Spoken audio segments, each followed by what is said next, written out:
You know, this morning I was just scrolling through the usual updates, logistics reports, the kind of routine stuff you glance over, and then bam, this alert flashes up.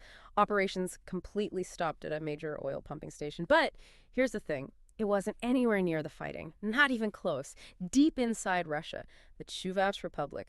For a second, maybe half a second, your brain goes, okay, accident. Some huge technical mess up. But no, it was Ukraine, a sophisticated drone strike. And that one detail, this critical piece of Russian energy, shut down hundreds of miles from any battlefield. It just flips the whole script on this conflict we're looking at today. Like the map we thought we knew, forget it. We really have to unpack what this means. Welcome to The Military Point, your ultimate source for sharp insights, analysis, and updates from the world of defense and modern warfare. Hey, before we dive deeper, let us know in the comments, where are you tuning in from? We'd love to hear from you. And yeah, don't forget to hit that like button and subscribe for more military updates. So, our mission today. Well, it's a deep dive into the stark contrast, isn't it? You've got this grinding, really brutal reality on the front lines, then these high-stakes infrastructure attacks changing the game, and all the while, diplomacy just frozen, stuck. Yeah. That contrast is absolutely key. You have to hold both things in your head at once. That decisive, very strategic drone strike, way behind the lines you mentioned. And then, well, the slow, incredibly brutal truth of the conventional fight. Russia did confirm over the weekend they've taken control of 3 villages, eastern Ukraine. But when we say control, we're talking about a fight that is just agonizingly slow. Incremental doesn't even cover it sometimes. 3 villages, okay. Derelov, Maisk, and Donetsk, and Stepov over in Dnipropetrovsk. It sounds like progress, like momentum, right? But the actual numbers, they're just, wow, what's the military thinking here? Why accept such a, well, punishing return for the effort? Well, it's more than just a struggle with logistics, I think. It feels like a strategic choice almost. They seem willing to accept this immense cost for what looks like, well, minimal territorial gain. Look at the figure.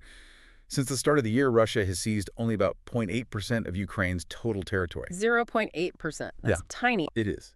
And that number, it's not just about things being static, is it?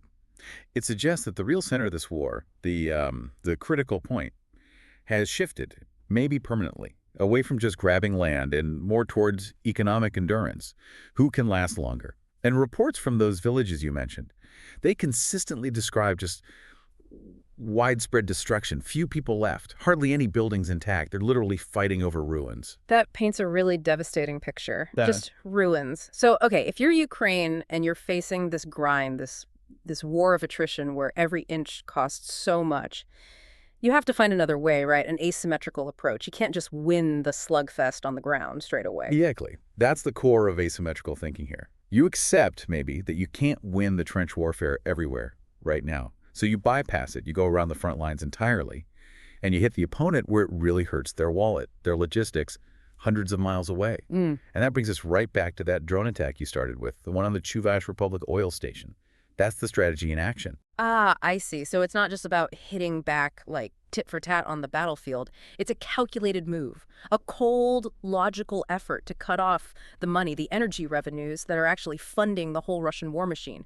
You're hitting the financial lifeblood that pays for the very tanks, the shells being used in that brutal 0.8% advance. Precisely. That's exactly it. We're seeing this high-stakes trade-off playing out, Right. where critical infrastructure, things like oil facilities, are becoming priority targets, maybe even overholding a specific piece of ground. It's almost an admission, you could say, that the ability to keep fighting depends totally on the ability to pay for it. Yeah, that makes sense. It really makes you wonder what they fear more, doesn't it? Losing a bit of territory or losing that flow of cash. Hey, for everyone diving into this with us, let us know what you think. What kind of infrastructure target do you see as the most valuable in this kind of fight? Oil, rail, something else. Drop your analysis in the comments. We're curious. But okay, while Ukraine is pulling off these, frankly, incredible deep strikes, we have to swing back, don't we? Back to the daily, frankly, terrifying reality for people on the ground. Hitting the financial stuff is strategic, yes, crucial. But we can't forget the immediate human price being paid every single day. And that price, it's measured in lives, obviously, but also in just basic survival infrastructure being wrecked. Indeed. That's a vital point. While those deep strikes grab the headlines, the reality of, say, Russian nighttime shelling is devastatingly local. Ukraine reported significant casualties just this week, down in the Kherson region in the southeast. That shelling, it killed 1 person, injured 12 others. That's immediate, brutal human tragedy. Just awful. And beyond the direct loss of life, the damage to infrastructure, it just grinds daily life down, doesn't it? Absolutely. That same wave of Russian shelling also hit railways. This was in the neighboring Odessa region. Now, if we connect the dots, damaging railways isn't just about tracks.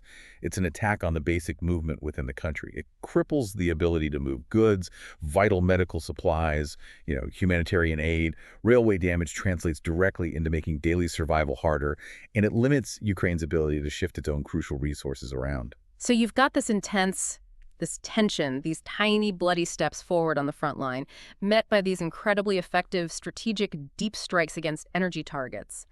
And all the while, the human cost stays heartbreakingly high. And this conflict, we should remember it's now approaching its 4th year, and any real diplomatic effort seems totally stalled, frozen solid. Yeah, and that political dimension, that's critical too, isn't it? Yeah. Because the things world leaders are saying, well, the rhetoric doesn't always seem to line up with the slow, grinding reality on the ground. Right. How do we square that? You have this tactical stagnation, that tiny 0.8% territory gain we talked about. And then you hear former U.S. President Donald Trump saying this week that Ukraine is capable of regaining all its territory from Russia. That's a huge political statement, a massive assessment. And almost immediately, you get the counterpoint from the other side. Russia has firmly pledged it will continue its advance. So you have these two statements just sitting there in direct opposition to each other. And if the actual advance is measured in ruined villages and tenths of a percent, what does Russia really mean by continuing? Maybe they're relying on just sheer military pressure, the duration of the conflict, not necessarily rapid movement on the map. That raises a really important question, I think, for everyone listening. If leaders are making these big, bold claims, total victory, continuous advance, while the actual front lines barely budge, just inch by devastating inch, what is this conflict, where energy and logistics seem to be the main targets now?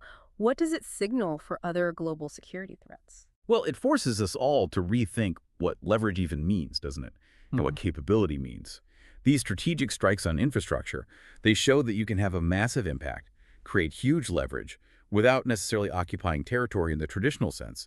That changes the security calculation for basically every nation, I'd argue. It's a tension we absolutely have to keep watching. It feels like the core dynamic of the war right now, this slow, grinding fight for ground met by these incredibly effective strategic hits on infrastructure, all while top-level diplomacy just seems completely on ice. And maybe the key lesson here, for any defense planner or strategist watching, it's become undeniable now. The effectiveness of these, let's call them non-traditional strikes on oil infrastructure, it's been proven it works. So given that success, maybe the future of military competition isn't just about tanks destroyed or land taken. Maybe it's increasingly about how resilient your national energy grid is, your critical infrastructure. That's the big takeaway, isn't it? Are we heading into an era where energy resilience becomes the ultimate yardstick of military strength? If these kinds of infrastructure strikes are proving this effective, where do global security threats pivot to next? That feels like the profound question this deep dive leaves us mulling over. Definitely something crucial to think about until our next analysis. You've been listening to The Military Point. Stay sharp, stay informed, and we'll catch you next time.